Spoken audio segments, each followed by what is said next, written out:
கள்ளப்பழம் தந்த பாடம். சூழல் விழிப்புணர்வு. ஒரு காலத்தில் மலை அடிவாரத்தில் உள்ள ஒரு சிறிய கிராமத்தில் நிலா என்ற துடிப்பான சிறுமி இருந்தாள். நிலாவுக்கு மரம், செடி, கொடிகள் என்றால் அலாதி பிரியம். அவள் தனது வீட்டின் பின்னால் ஒரு அழகான தோட்டம் வைத்திருந்தாள். ஒருநாள் நிலா ஆற்றங்கரையோரம் நடந்து சென்றபோது ஒரு அழகான பெரிய மாமரத்தில் பளபளப்பான சிவப்பு நிறத்தில் ஒரு பழத்தை கண்டாள். அந்த பழத்தை பார்த்ததும் அவளுக்கு அதை சாப்பிட ஆசை வந்தது. வழக்கமாக மரங்களிலிருந்து பழங்களை பறிக்கும் முன் அது எந்த பழம் என்று அவளது அம்மாவிடம் கேட்பாள்.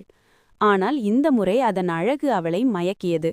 அவசரத்தில் நிலா அந்த பழத்தை பறித்து ஒரு கடியை கடித்தாள். உடனே அவளது வாயில் கசப்பு பரவியது. அவளது நாக்கு முழுவதும் எரிவது போல் இருந்தது. அவள் பயந்து போய் அந்த பழத்தை தூக்கி எறிந்துவிட்டு அழ ஆரம்பித்தாள். அவளது அழுகை சத்தம் கேட்டு அவ்வழியே வந்த ஒரு பெரியவர் அவளிடம் என்னவென்று கேட்டார். நிலா நடந்ததை கூறினாள். பெரியவர் அந்த பழத்தை பார்த்ததும், நிலா, இது சாதாரணமாக பார்ப்பதற்கு அழகாக தெரிந்தாலும் இது விஷத்தன்மை கொண்ட ஒரு காட்டுப்பழம். சில காட்டுப்பழங்கள் பார்ப்பதற்கு அழகாக இருக்கும், ஆனால் சாப்பிடத் தகுந்தவை அல்ல. நீ சாப்பிடத் தெரியாத எந்த ஒரு பழத்தையும் உன் அம்மா அல்லது பெரியவர்களின் அனுமதி இல்லாமல் சாப்பிடக்கூடாது என்று அன்புடன் கூறினார். பெரியவர் அவளுக்கு தண்ணீர் கொடுத்து அவளது வாயை கொப்பளித்து உதவினார்.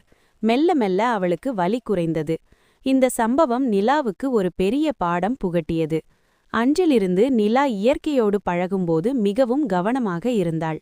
அவளுக்கு தெரியாத, உறுதிப்படுத்தப்படாத எதையும் தொடுவதோ சாப்பிடவோ இல்லை. மேலும் இந்த எச்சரிக்கையை அவள் மற்ற நண்பர்களுக்கும் தெரியப்படுத்தினாள்.